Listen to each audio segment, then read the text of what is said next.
Hello, this is Daryl with Inception Plumbing. Today, I'm going to be giving a demonstration on how to replace a wax ring seal on a floor mount, flush valve type water closet. Here is a picture of all of the tools that you will need to complete the task. Starting from the left, you will need a screwdriver, second, a putty knife, third, a wire brush, fourth, a rod saw, fifth, a spud wrench, and last, a pair of channel locks. Next, this photo will give you a visual of the parts that you will need on hand during this procedure. I will provide you with links in the video's description so you can purchase these. And finally, last but not least, you'll want to have a pair of gloves and rags on hand. Okay, here we go. The first thing you're going to want to do is to shut off the water supply to the fixture itself. You're going to do this by taking your spud wrench and loosening the tamper-proof cover off of the stop. This will turn counterclockwise and should unscrew fairly easy.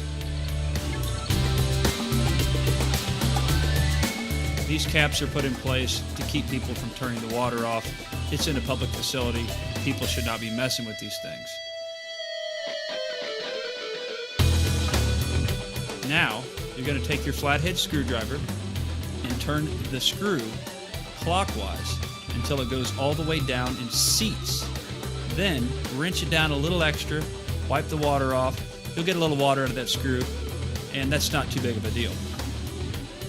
Now, double check to make sure the water's off. Next, you'll take your spud wrench and loosen the vacuum breaker nut down from the valve body. This will be fairly easy to move as well. It just unwrenches counterclockwise, and you'll just slide the nut down. Then, take your spud wrench again and loosen the valve body from the stop itself. Lefty-loosey, righty-tighty thing. It should unwrench and slide right off. Then just slide the valve body out of the stop. Now you got to wiggle a little bit, but it comes out. Okay, now we're going to go ahead and take the vacuum breaker tube out of the spud, which is the top of the stool. And these typically will just pop right out. These always need to be rebuilt or just replaced. So as you can see, it just comes right out on me. We'll just kind of set this aside and we'll deal with it later. Okay, on this step here, you're going to want to go ahead and turn your channel locks around so you don't look like a rookie. When you take the stool bolts loose, sometimes the bolt itself will spin and you can't get the nut off. So you have to kind of play with it or get your rod saw and just go ahead and hack it off. Go ahead and do this on the other side and you'll be ready to pull the stool.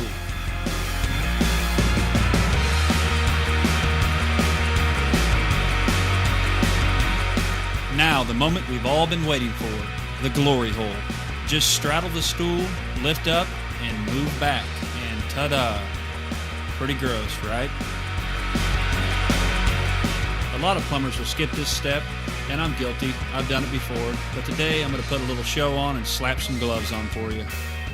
Okay, all fixed up and ready to work, and then this guy comes in and wants to take a you-know-what. Thanks a lot there, buddy. Alright, we're on to our next step. Now this step is not the most glamorous step, but it's important and it needs to be done. You want to take your putty knife here, and you're going to clean all of the existing wax from the flange. We're basically doing this for two reasons. One is so we can inspect for any cracks or breaks in the flange, and two, so we can get a good seat with our new wax seal to our bowl. Now notice that I'm prying out a plastic ring. This ring was part of the original wax ring assembly, and it's trash now, so just go ahead and disregard. Next up, it's time to remove the stool bolts. These will slide to the side and typically pop right out. Throw them away and go ahead and get rid of those nasty gloves. Okay, it's downhill from here. Go ahead and grab your wax ring and your new stool bolts and take the horn of the wax ring and place it into the stool flange, just like so. Take your new stool bolts, which are a rectangle shape.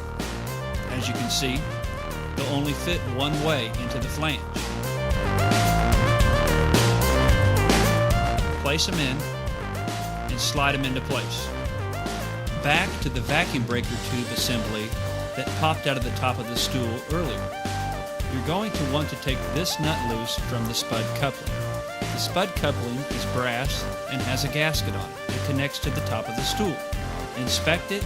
If it looks old and damaged, disregard. Use a new one. It makes it a lot easier.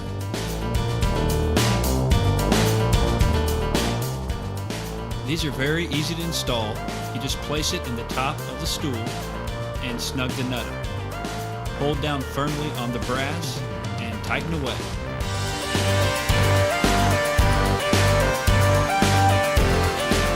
Now we'll begin to see progress. It's time to set the bowl.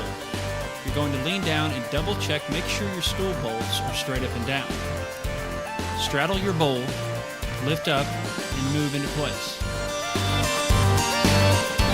Now looking through the holes, you'll want to eyeball the bolts through them.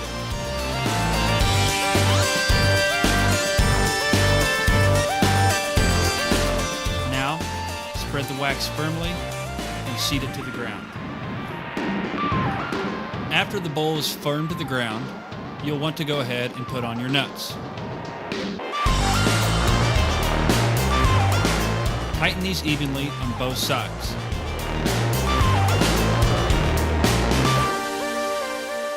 Also, make sure the bowl is straight.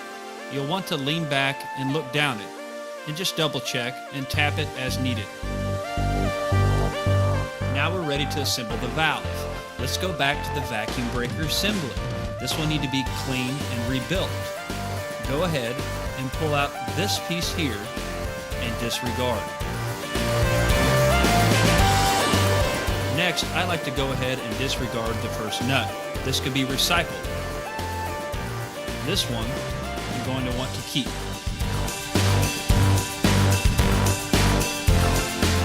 Okay, now you're going to want to take your wire brush and your vacuum breaker tube and clean it thoroughly. Just remove any calcium deposits and things of that nature. Taking the nut we saved, it slides up over your vacuum breaker tube as such, so you can see the threads. Take the new chrome nut that you ordered, slide on like such. Now, the red friction ring. And finally, the rubber washer. Now this places on top of the stool, but first, you'll need to take the chrome escutcheon and place it there. I knew that. Now go ahead and get the spud coupling nut tightened into place. Just snug it for now. Taking the valve body into your hand, you're going to want to replace the O-ring like this. You'll squeeze it like a pinch motion. That way you can get a hold of it. Pop it off and disregard. Go ahead and grab your new O-ring that you purchased online. This will just pop right on. But first, you'll need to take your wire brush and remove any calcium deposits.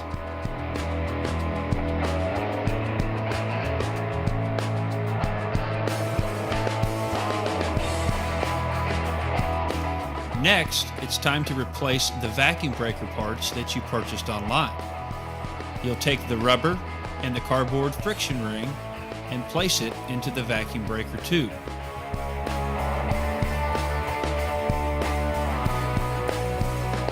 Now taking the valve body into your hand, you'll want to place the male end with your new O-ring on it into the stop. Make sure to hand tighten the nut into place.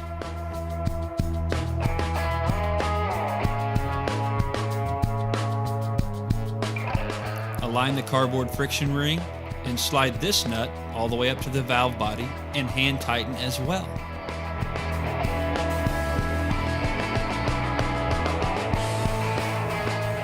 All that's left to do is to snug all the nuts with your spud wrench and turn the water back on. When turning the water on, you want to turn the screw counterclockwise and go all the way out until you feel the screw seat or stop. Once this happens, then go in to adjust the pressure down. Too much pressure, water overflows. And don't forget to put your tamper-proof cap back on. And that's it, you're all done. Hey, we truly hope you enjoyed our video.